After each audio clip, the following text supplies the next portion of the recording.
Right, good morning and good afternoon, everyone. I'm here with Lauren Gallo, who is with us from Sephora. Lauren, you're the your marketing manager overseeing social media at Sephora. Thanks for being with us today. Mhm. One of them anyway. One of them, yes. I'm sure. I'm sure it's a large team for a big brand like Sephora, I mean, it's bigger now than when I started. right? So, can you tell us a little bit about yourself and a little bit about your role at Sephora, just to kick us off? Sure. So I live in the San Francisco Bay Area. I have been here for 10 years. I'm originally from the Northeast New England area. So I moved out here and I've been in marketing now for almost 10 years, 9 years. Hmm. I started working at Sephora. We're in 2021. 3 years ago, I started as a consultant, Hmm. and now I work there full time. And my main job function is in an area called social listening, which is responsible for looking at our customer chatter online, what they're saying on our social channels, what the comments are looking like, and looking at the sentiment around that, the client behavior. We call our customers clients. That's just like inside baseball Yeah. terminology. Essentially getting my finger on the pulse of how their Right. emotions are towards us at any given time, our Yeah. brands, founders, influencers, etc. I also help do some other publishing needs and reported needs on the team, but social listening is my main function.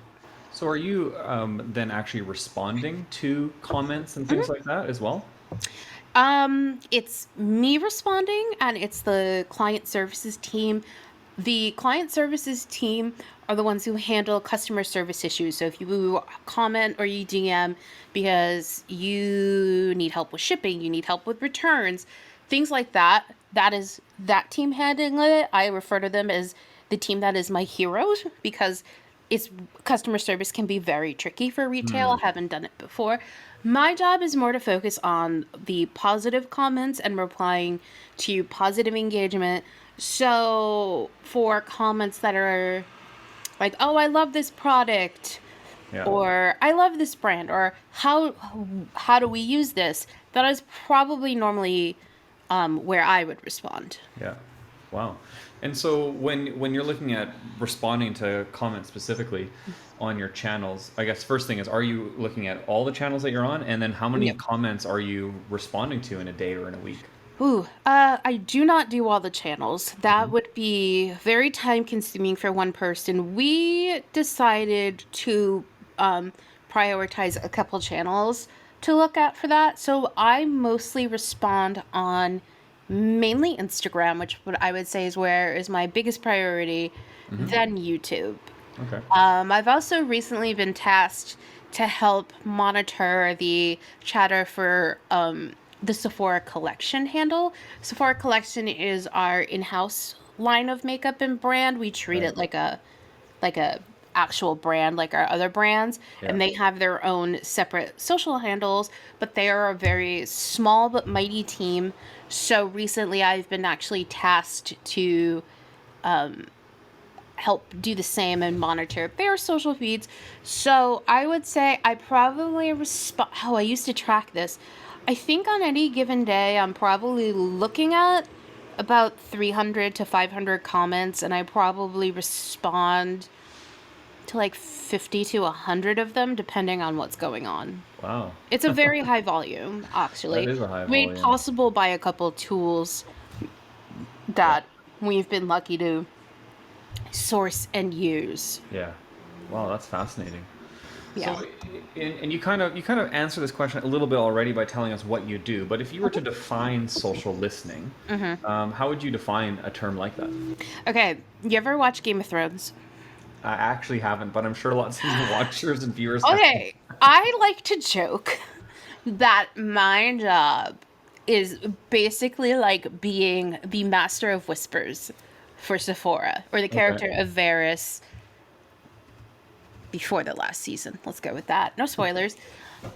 Basically, social listening is you're really responsible for looking at and observing all the conversations happening on social media for your brand and Hmm. seeing what people are saying.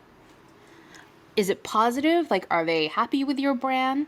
Is it neutral, where Yeah. that could be just like a lot of questions, or Right. just is it a lot of negative? Because if there's a lot of negative, you have to stop and be like, okay, well, what's Yeah. going on? And like in my case, if I see a lot of negative, I obviously need to raise a flare, you know, put out the red flag and be like, hey, so this is going on. This is the context. This is the volume. So it's essentially, it's like you're essentially like being at a party and having to pay attention to all of the conversations, Right. which can be tedious. But That's great. luckily, it's gotten a lot better over the past couple of years. There are definitely gotten to be a lot more robust tools out there that can help. Thank God. I've sourced probably every single one of them, Hmm. and demoed most all of them. Right. So That's great. having a vendor tool that can help automate some of this stuff Yeah. and has algorithms that can take all the pull in all the mentions of your brand and classify it and Right. help break down that data for you is a big help. Yeah. It's literally just what are people saying about this and how to quantify it. So you're not sitting there on your phone on Instagram scrolling through and commenting. You're using tools. No. Can you tell us what tools you use or what tools Mhm. you really like? So if I am looking at YouTube comments, I just go through on my desktop, on my laptop. I just go to our YouTube account and Yeah. I look at the comments and I just reply through the YouTube platform. It's just easier that way. Right. Um, for Instagram comments, I have two ways I could do it. We use a tool called Koros, which it used to be Lithium, but Koros, I think, integrated them, Mm-hmm. or they merged with Koros, which helps us make like a column feed of all the Right. comments on our posts, Right. so that it can make it easier to assign workflows, which I use it and client services use it. So it just makes it a lot easier to organize who's replying to what and track Sure. what you've replied to. Yeah. Or sometimes I will just open up our Instagram account on my desktop computer and just reply directly through there, because Mm.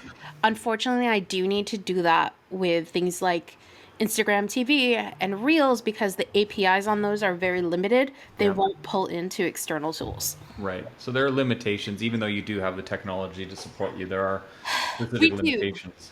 Yeah, anybody who starts to really get into social marketing will learn the perils, pitfalls, and wonders of each platform's API, Right. specifically Facebook and Instagram, Yeah. and what it can do and what it basically stops things from doing. Yeah. And is it changing all the time, or has it been Yeah, pretty consistent? you know, it changes, but it's this thing where I think a lot of people feel like social media should move fast, and sometimes product rollouts do move fast, but then some things do not move fast. Hmm. I would say the stuff with the API can be slower than you'd like. Right. I think now they have just recently opened up the Instagram TV API a Yeah. little bit so that external social listening tools can start pulling in that data, but that's been after I think two and a half years of waiting for that since it Right. rolled out. Yeah. Reels, it's not there yet. We'll see. It takes time, and the reason they had to do this is because again it goes back to Facebook, when Facebook had to change a lot of their developer privacy on the back end, Hmm. for a lot of things for good reason, but it can feel very frustrating when it limits Sure. what you need. Yeah. But it's just things you have to just be patient with Sure. when you work with Yeah. this kind of tech. So when you're engaging in social listening and trying to figure out, how do you know that what the sentiment that you're seeing or hearing is accurate, or do you have any strategies that you use to make sure that the measuring that you're engaging in is accurate? Yeah. So I use a tool called Talkwalker. They are European based. They also have an office actually here in San Francisco. It's actually down the road from ours, which is great. Um, and what it can do is, and this is how most social listening platforms like them, Brandwatch, and the other ones will work. they have an algorithm that will pull in the comments, and the algorithm kind of auto classifies things into positive, neutral, and negative. Right. But I also have the option to go in and verify the results, and I can change them and verify them. Like if sarcasm, it's getting better. Right. Sarcasm tends to still defy algorithms, unfortunately, and the internet is Even a very lot of humans don't sarcastic. understand sarcasm. So depending on, because I do my searches by specific topics, so it could be I'm looking at the Sephora brand, or I'm looking at a very specific topic. Like we have Spring Savings event coming up, so I might be looking around that. So I will go in and I can filter by each sentiment classification. So I'll say, Right. okay, let me pull up all the negative comments and just give them a quick look through, or look at the themes and see that this is looking correct. And if it's not quite correct because the algorithm has no sense of sarcasm, I can go in and manually correct results. Okay. The more you can do that, though, like honestly, the way these algorithms work is they're trained to learn. So the goal is that like the more you can kind of teach it, Yeah. it'll get better and better. Yeah. Yeah. But most of the work is done, luckily, by automation. Yeah. Thank goodness, eh? Oh, So, I know.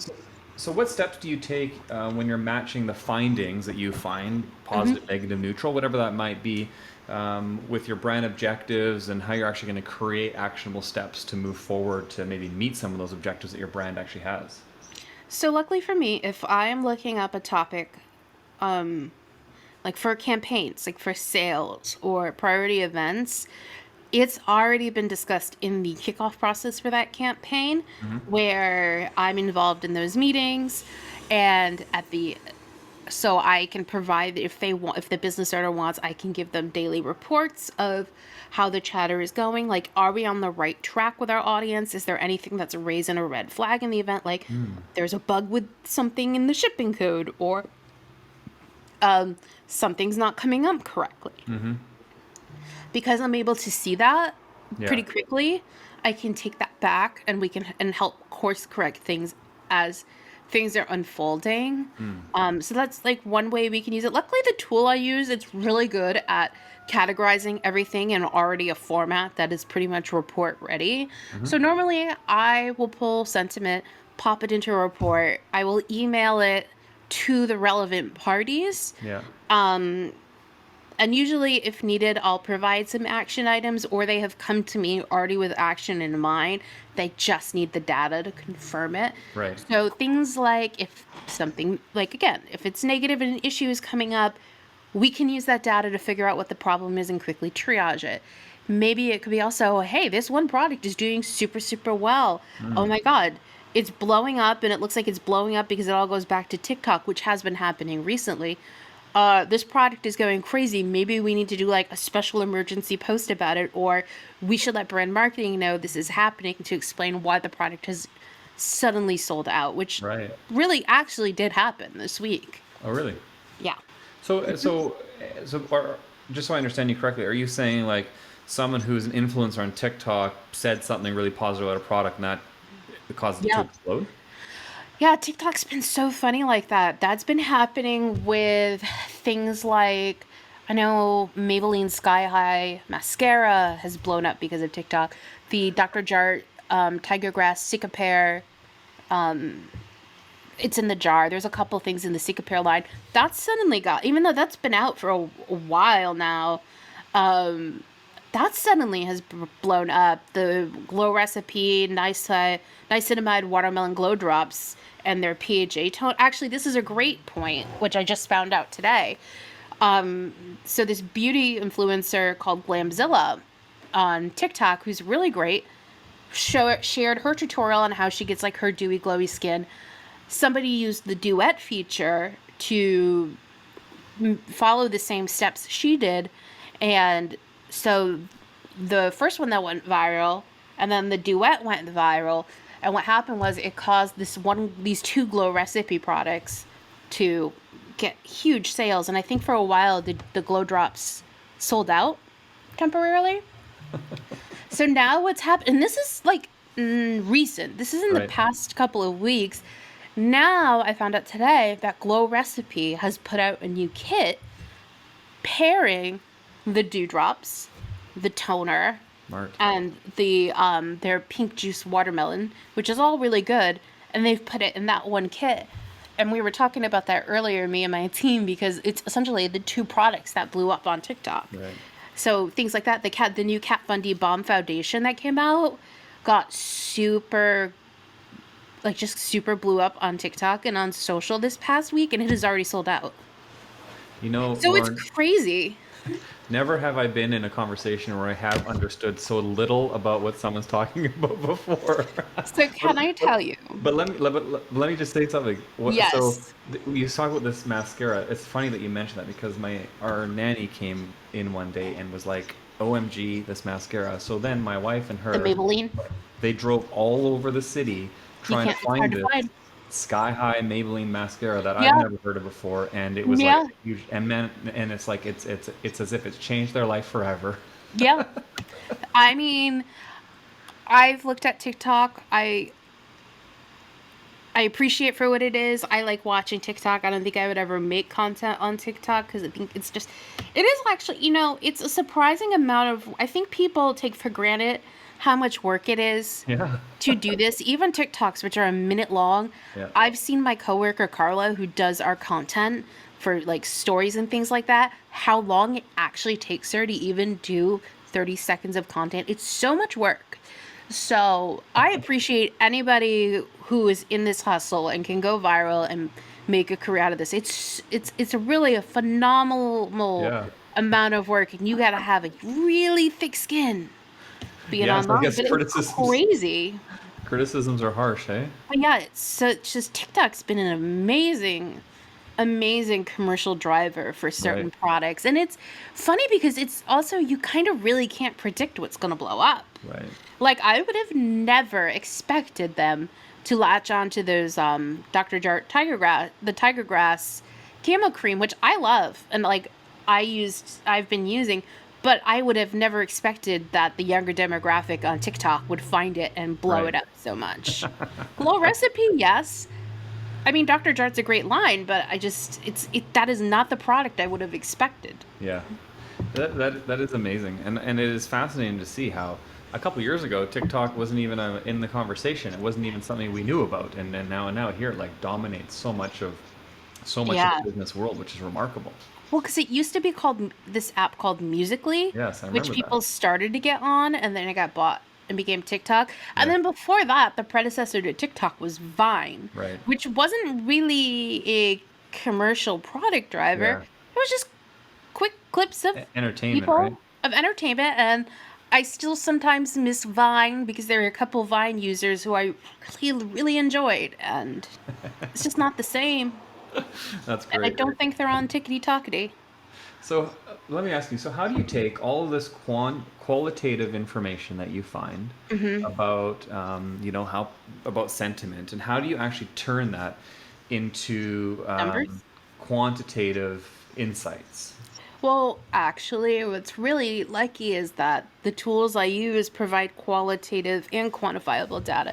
So it will literally break down this is the total comments per topic, Yeah. this is the percentage of positive, negative, neutral, this is how much engagements it's getting, Mm, reach. And then, so if I'm looking at, say, 7 days worth of data hmm. for a particular time frame, it will also show me in comparison what the reach and engagement was for the previous Right. 7 day period, which Yeah. is kind of nice. Yeah. And that That's is fascinating. especially helpful, like if you have any PR issues that are ongoing and you're monitoring, saying, like, if you set your search around that particular issue, you can see over your set time periods if it's still rising or decreasing. And that's really helpful. So, luckily, I am very fortunate that there are tools that quantify this because for a while when I first started, we didn't have that. It's really kind of, you have to be really good at trying to turn qualitative straw into some type of data gold, but now there are Yeah. tools that I was able to source and find that do it for me. Right. Oh, that's great. That's really interesting. Lauren, I think just chatting about this has been absolutely fascinating. I Mm, really enjoy kind of hearing about, even the challenges around trying to figure out how to manage social listening when you have API challenges and different tools that you're using. I found this to be a really insightful and helpful conversation, and I really appreciate the time you've taken to chat with us here today. We learned a thank little bit you. more about Sephora and a little bit more about what you do as a social media listener. Hmm. Thanks so Just much for being with me. thick skin, clear eyes, patient heart. Thank Because you. we need all three of those things to do this job. That's great. That's very good. Thank you. Thank you.